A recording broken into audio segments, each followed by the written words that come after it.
But what Steve said is, and you hear it out of women all the time. Now, there's a fun little fact that I'm sure we'll get into later in the stream, but if your epistemology is that everything is subjective, well, you're going to have a fun time when the objective realities of the world come crashing down on you, because your epistemology is itself subjective and therefore subject to change and interpretation.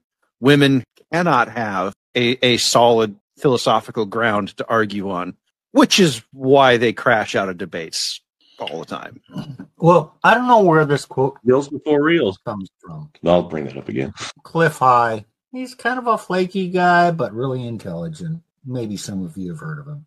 But anyway, he this is where I learned it. You can ignore reality all you want, but you can't ignore the consequences of ignoring reality. Plants ain't gonna grow on Brondo, guys.